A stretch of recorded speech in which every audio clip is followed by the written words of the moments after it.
Hello students, कैसे हैं आप सभी लोग। मैं हूं Pooja Singh and welcome back to my channel accounting master class. And this is the 17th lecture. ये हमारा 17th लेक्चर है on the subject principles of management. And इस टाइम हम लोग पढ़ रहे हैं second function of management, that is organising.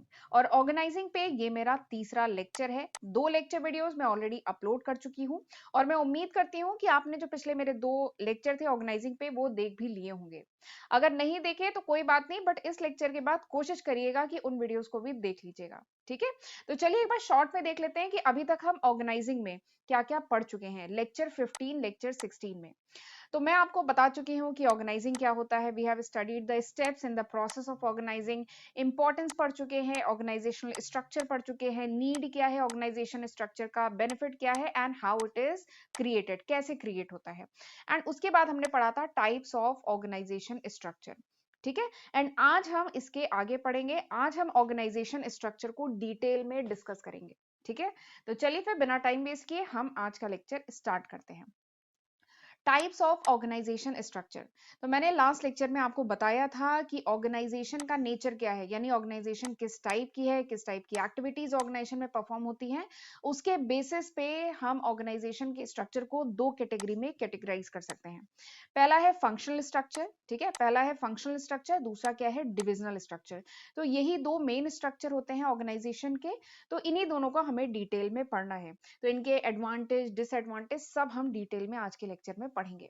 ठीक है, तो सबसे पहले तो फंक्शनल स्ट्रक्चर। नाम क्या है फंक्शनल। फंक्शनल मतलब जो भी काम है ऑर्गेनाइजेशन का। ठीक है, फंक्शन के बेसिस पे जो भी टास्क परफॉर्म होता है उसके बेसिस पे अगर ऑर्गेनाइजेशन के जो टास्क है, जो जॉब ऑर्गेनाइजेशन में परफॉर्म होता है उसके बेसिस पे अगर हम डिवाइड करें, ठीक है, सिमिलर टाइप के जॉब को एक डिपार्टमेंट में रखें तो जो स्ट्रक्चर क्रिएट होता है that is called functional structure.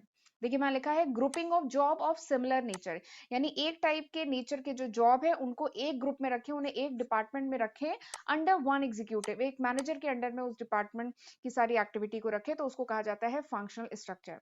जैसे एग्जांपल के लिए, जैसे ऑर्गेनाइजेशन में होता है production department, purchase department, finance department, HR department, marketing department. ठीक है, तो as per requirement similar type के जॉब को अगर एक डिपार्टमेंट में रखा जाता है, यानी फंक्शन के बेसिस पे हमने अगर ऑर्गेनाइजेशन का स्ट्रक्चर डिजाइन किया है तो उसको कहते हैं फंक्शनल स्ट्रक्चर। फंक्शन यानी काम के बेसिस पे, टास्क के बेसिस पे, जॉब के बेसिस पे अगर हमने डिवीजन किया है, ठीक है, तो वो होता है फंक्शनल स्ट्रक्चर। ठीक, अब ये जो फंक्शनल स्ट्रक्चर है इसका फायदा क्या है, इसके एडवांटेजेस क्या है। ठीक है, फंक्शनल स्ट्रक्चर के एडवांटेजेस क्या है, तो यहाँ कुछ एडवांटेजेस मैंने लिखे हैं। सबसे पहला एडवांटेज क्या है, फंक्शनल स्पेशलाइजेशन।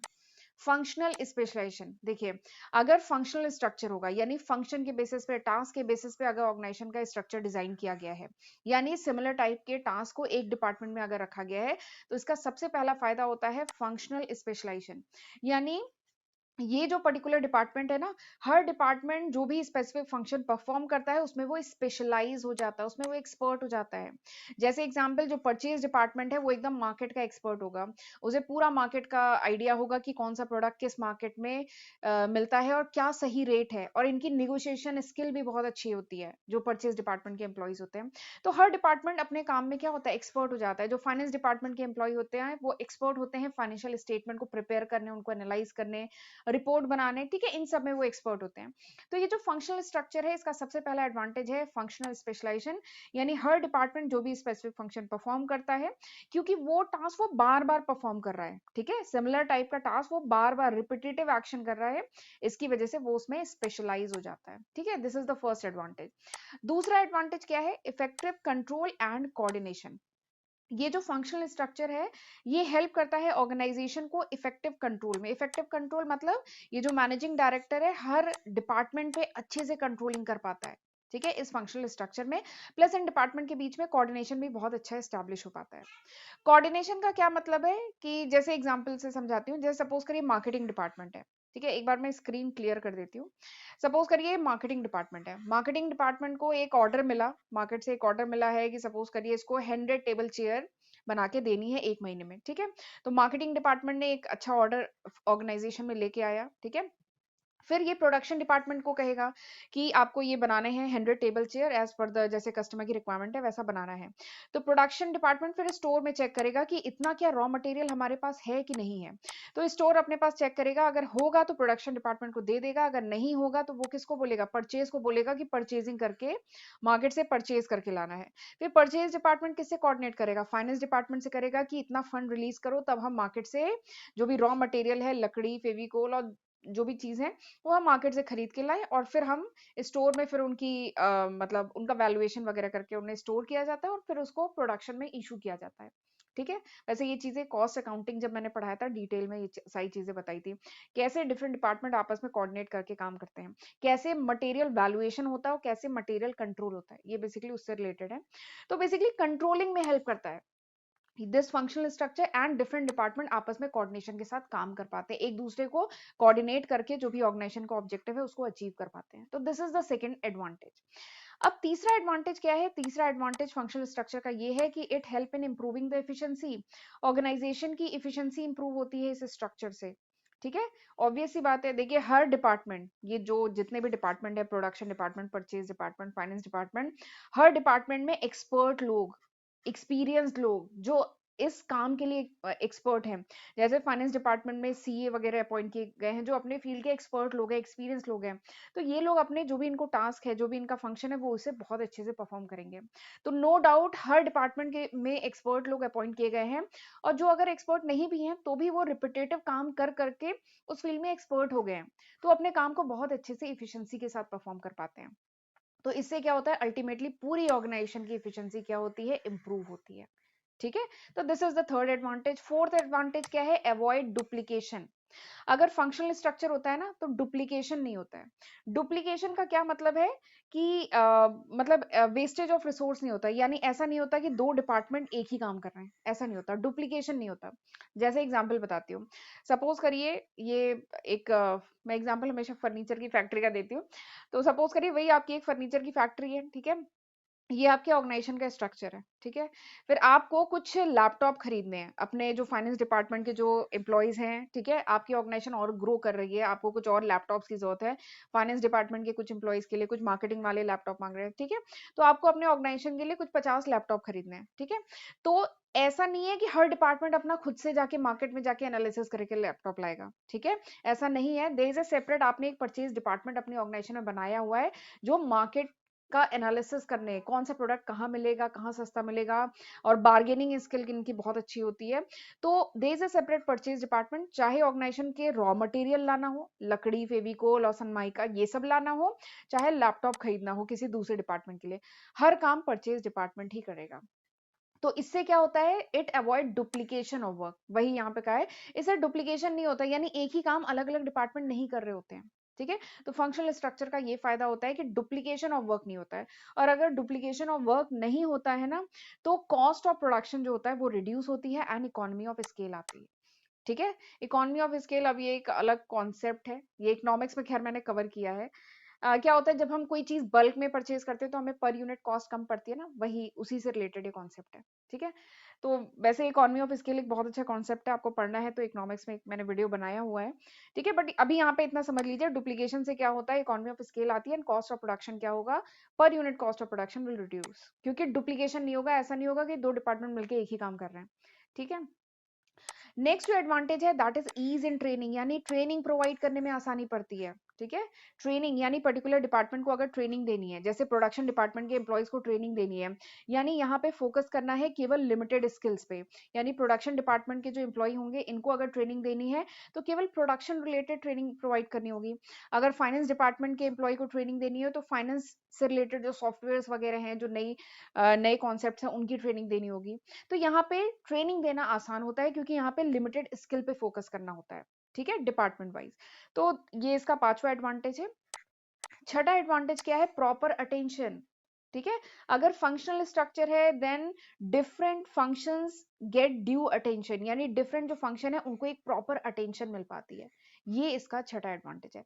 तो these are the 6 important advantages of functional structure. अब जरा थोड़ी सी इसकी लिमिटेशन भी है, डिसएडवांटेज भी है, वो भी देख लेते हैं। सबसे पहली इसकी लिमिटेशन क्या है, फंक्शनल एम्पायर। फंक्शनल एम्पायर का क्या मतलब है? ये जो फंक्शनल स्ट्रक्चर होता है जहाँ पे फंक्शन के बेसिस पे डिफरेंट डिपार्टमेंट क्रिएट किए जाते हैं, सिमिलर जॉब को एक डिपार्टमेंट में रखा जाता है। अगर फंक्शनल स्ट्रक्चर डिजाइन किया जाता है तो यहाँ पे कभी कभार ऐसा होता है कि इस डिपार्टमेंट का जो ऑब्जेक्टिव है ना, वो ज्यादा बड़ा ऑब्जेक्टिव हो जाता है as compare to the organization objective. यानी ऑर्गेनाइजेशन का गोल वो कम इम्फेसिस किया जाता है उस बात पे, एंड जो डिपार्टमेंट है ना, डिपार्टमेंट का जो हेड होता है वो अपने डिपार्टमेंट का जो मेन गोल है ना उस पर ज्यादा फोकस करने लगता है। तो इस टाइप की जो प्रैक्टिस होती है ना, इसको कहा जाता है फंक्शनल एम्पायर। यानी जो फंक्शनल डिपार्टमेंट है वो ज्यादा बड़ा बन गया एज कंपेयर टू ऑर्गेनाइजेशन से, ऑर्गेनाइजेशन से ज्यादा बड़ा हो गया। ठीक है, तो ये कभी कभार होता है। तो this is one of the disadvantage of functional structure. ठीक है, इसको फंक्शनल एम्पायर कहते हैं। दूसरा जो डिसएडवांटेज है फंक्शनल स्ट्रक्चर का, that is conflict of interest. यानी कभी कभार क्या होता है, दो डिपार्टमेंट, दो या दो से ज्यादा डिपार्टमेंट के बीच में कन्फ्लिक्ट हो जाता है उनके इंटरेस्ट का। कभी कभार इंटर डिपार्टमेंटल कन्फ्लिक्ट हो जाते हैं। ठीक है, ये कन्फ्लिक्ट बेसिकली तब होते हैं जब इनकी रिस्पॉन्सिबिलिटीज वगैरह जो होती हैं वो क्लियरली डिफाइंड नहीं होती हैं।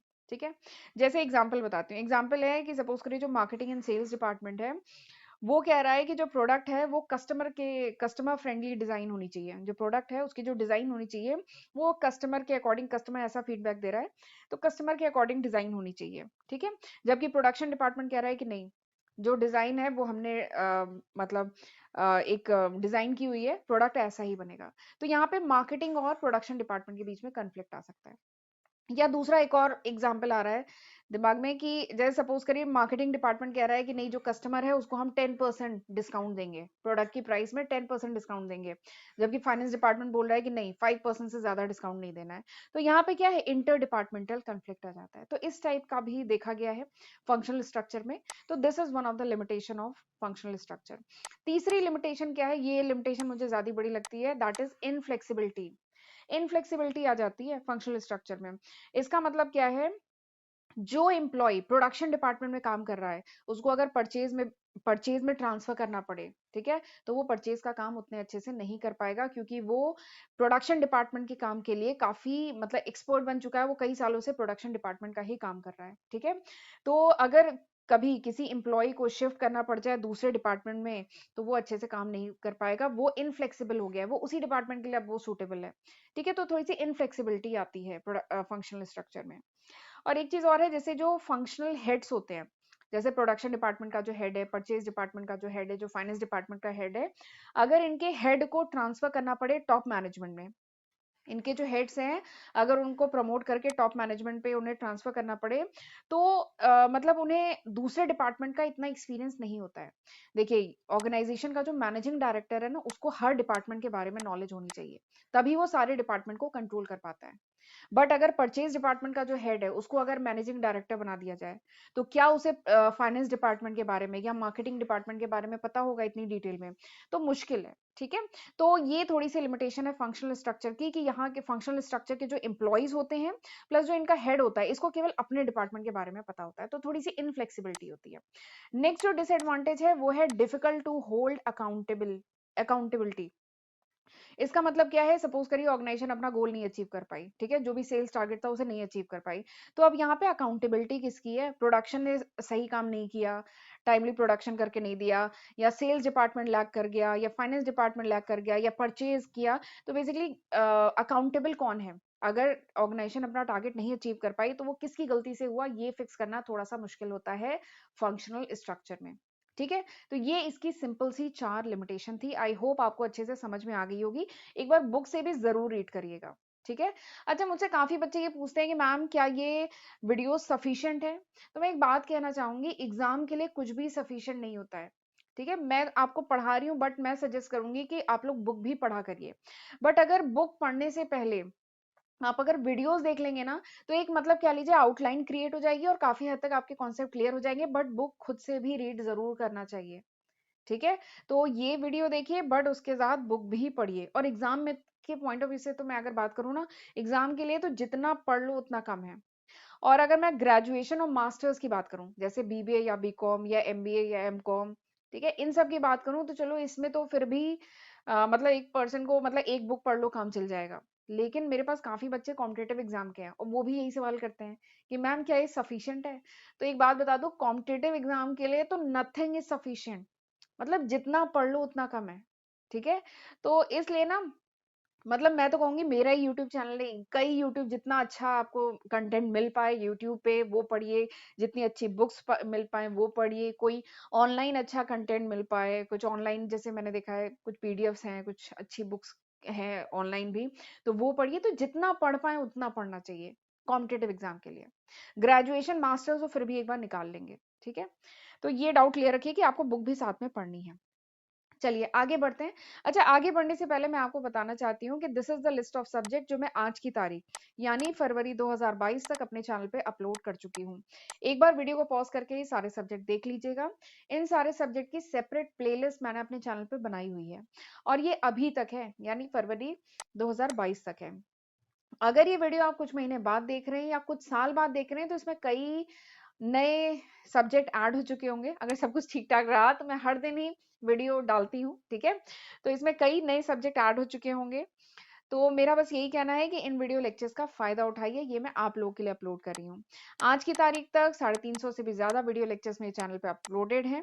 तो इन सब का फायदा उठाइए, खुद भी पढ़िए और अपने फ्रेंड्स के साथ भी ज्यादा से ज्यादा इनको शेयर करिए, ठीक है? और चैनल पे पहली बार आए हैं तो जरूर मेरे चैनल को सब्सक्राइब करिएगा, नोटिफिकेशन बेल भी प्रेस करिएगा, ताकि जो भी मेरे अपकमिंग वीडियोस हैं उनकी नोटिफिकेशन आपको मिल जाए, राइट?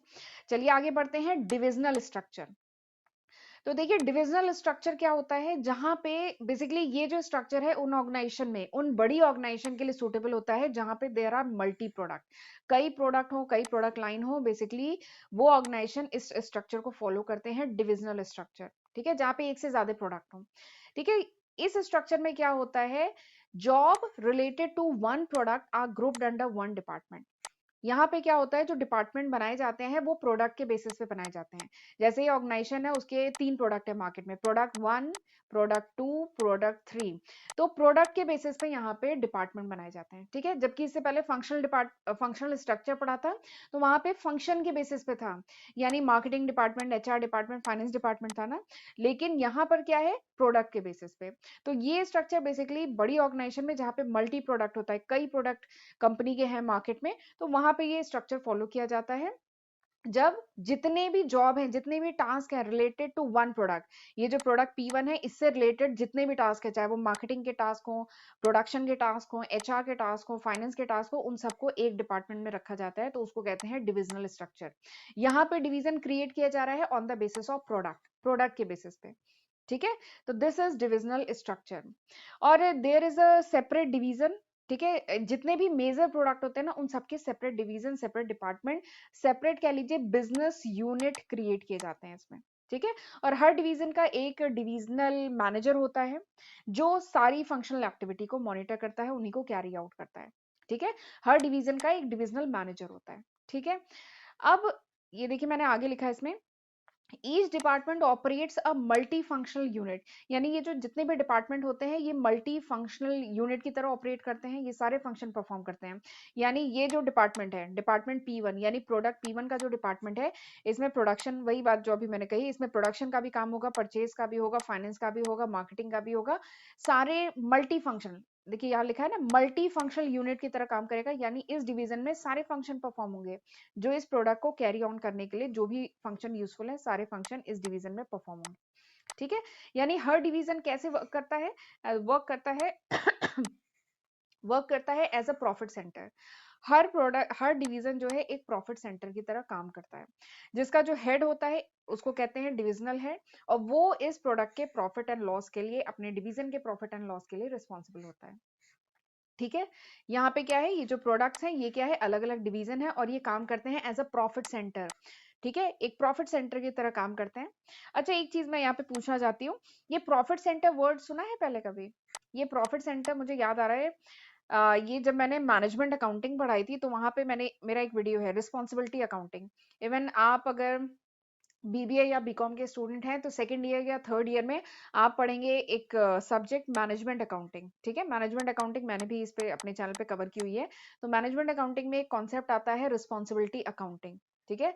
रिस्पॉन्सिबिलिटी अकाउंटिंग में अलग अलग सेंटर्स होते हैं, जिसमें एक सेंटर होता है profit centre, cost centre, revenue centre, वहां पे मैंने डिटेल में पढ़ा है। तो वहां पे मैंने इस कॉन्सेप्ट को, प्रॉफिट सेंटर को डिटेल में बताया है। ठीक है, तो वही चीज यहाँ पे है कि हर डिवीजन जो है वर्क करता है एज अ प्रॉफिट सेंटर, और इसका जो हेड होता है वो रिस्पॉन्सिबल होता है इस डिवीजन के प्रॉफिट या लॉस के लिए। जैसे प्रोडक्ट P1 जो है, इसमें प्रॉफिट हो रहा है, लॉस हो रहा है, इसके लिए ये डिविजनल हेड रिस्पॉन्सिबल होता है। ठीक है, चलिए आगे बढ़ते हैं। अब मैं आपको बता देती हूँ, ये डिविजनल स्ट्रक्चर का ये एक एग्जांपल है यहाँ पे। जैसे ऊपर टॉप मैनेजमेंट में मैनेजिंग डायरेक्टर है, और कंपनी सपोज करिए इसके कई प्रोडक्ट है मार्केट में। डिविजनल स्ट्रक्चर मैंने बताया ना, तभी लगता है ये बेसिकली बड़ी ऑर्गेनाइजेशन में जिसके मल्टी प्रोडक्ट हो मार्केट में।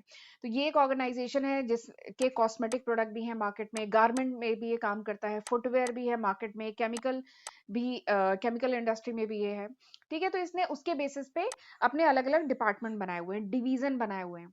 चाहे डिवीजन बोलिए, चाहे डिपार्टमेंट बोलिए, ठीक है, चाहे बिजनेस यूनिट बोलिए, चाहे प्रॉफिट सेंटर बोलिए। ठीक है, तो ये डिफरेंट डिवीजन, डिफरेंट डिपार्टमेंट बनाए हुए हैं on the basis of product के बेसिस पे। जब ऐसे करके डिफरेंट डिपार्टमेंट बनाए जाए तो उस स्ट्रक्चर को हम कहते हैं डिविजनल स्ट्रक्चर।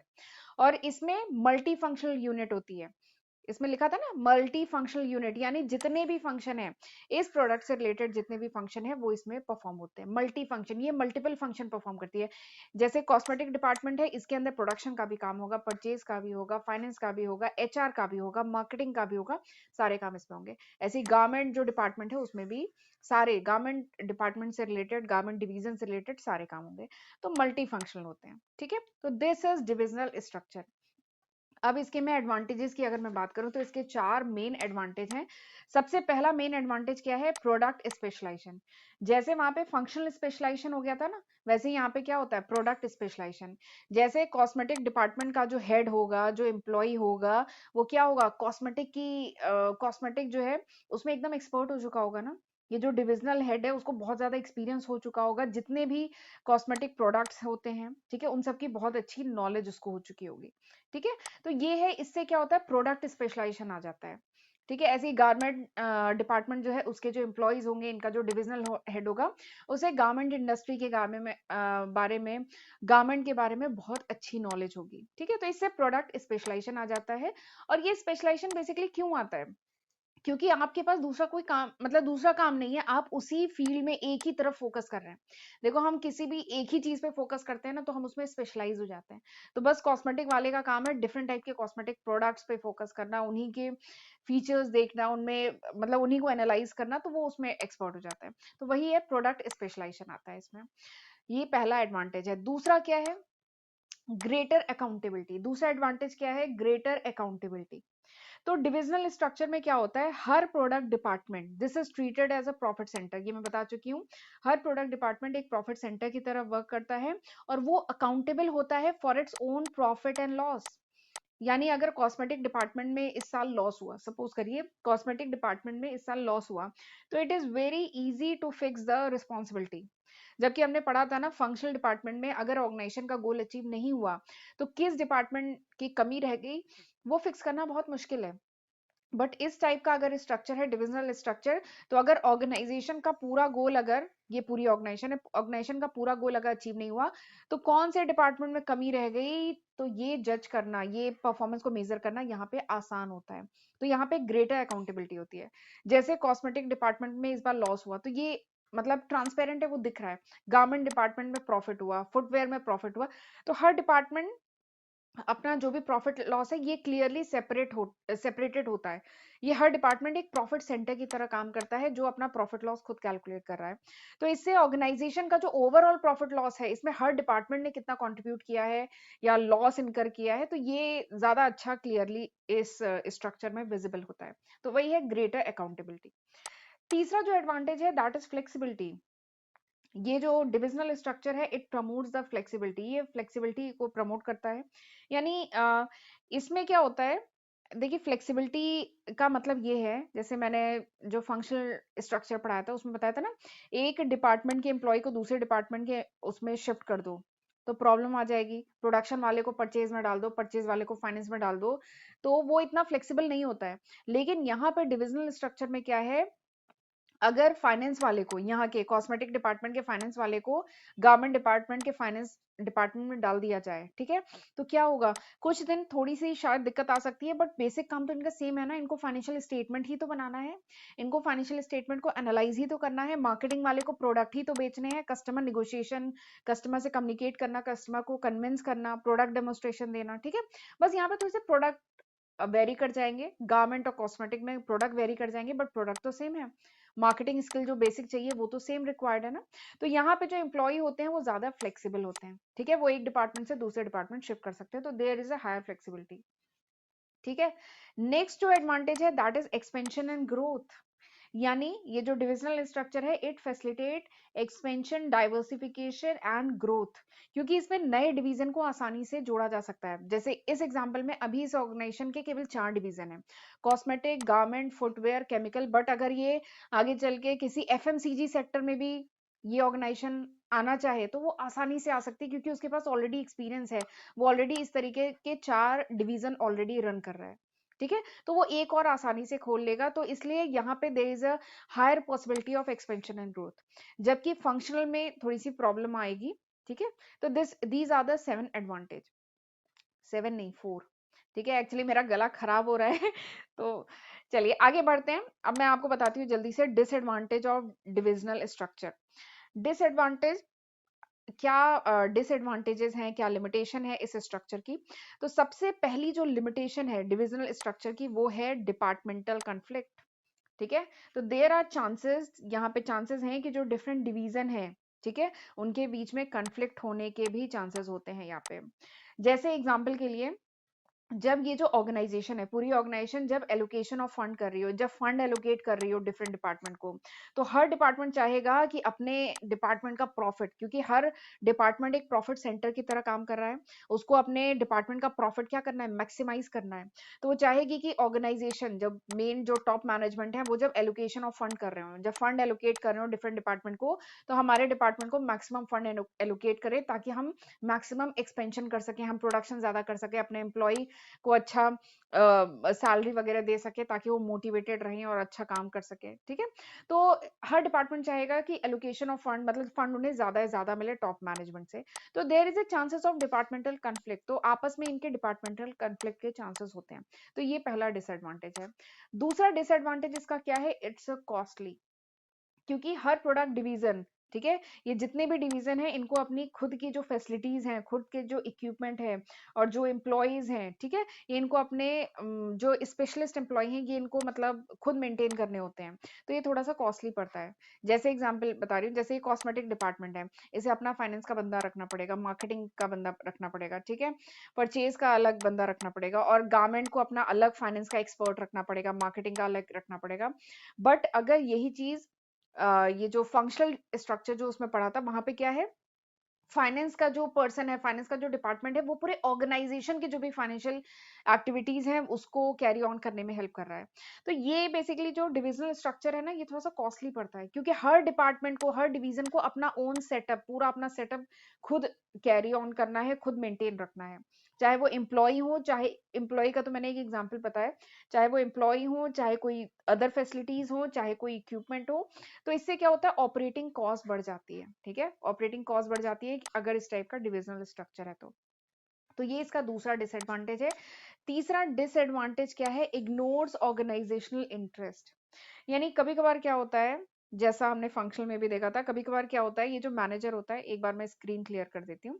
कभी कभार क्या होता है, जो इनका जो सपोज करिए ये जो डिवीजन है कॉस्मेटिक डिवीजन, इनका जो हेड है, जो डिविजनल हेड है, वो कभी कभार इतना ज्यादा फोकस करता है अपने प्रोडक्ट पे, अपने डिवीजन पे, कि वो ऑर्गेनाइजेशन का जो ओवरऑल ऑब्जेक्टिव है ना, इसको नजरअंदाज कह लीजिए कर देता है, ठीक है। तो इससे क्या है, ऑर्गेनाइजेशन का ओवरऑल जो ऑब्जेक्टिव है वो सफर करता है।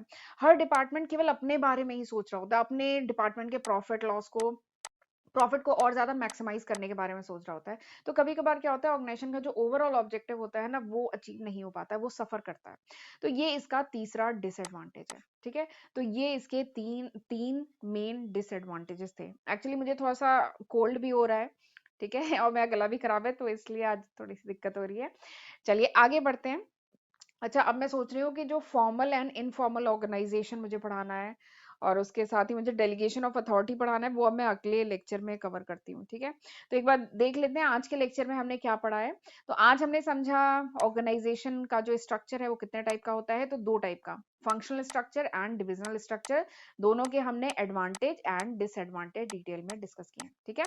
तो चलिए मैं आज का लेक्चर यहीं पे वाइंड अप करती हूँ। अब अगले लेक्चर में हम पढ़ेंगे formal and informal structure, formal and informal organization पढ़ेंगे, डेलीगेशन ऑफ अथॉरिटी पढ़ना है अभी हमें, एंड सेंट्रलाइजेशन एंड डिसेंट्रलाइजेशन पढ़ना है, ठीक है। इवन ये ऑर्गेनाइजिंग एक बहुत इंपॉर्टेंट टॉपिक है, एग्जाम में इससे बहुत क्वेश्चन पूछे जाते हैं, तो अच्छे से पढ़िएगा, ठीक है। तो चलिए this was all about today's lecture, और आज का लेक्चर मैं यहीं पे वाइंड अप करती हूँ। तो अब मिलते हैं हम अगले लेक्चर में, तब तक अपना ध्यान रखिएगा। God bless you.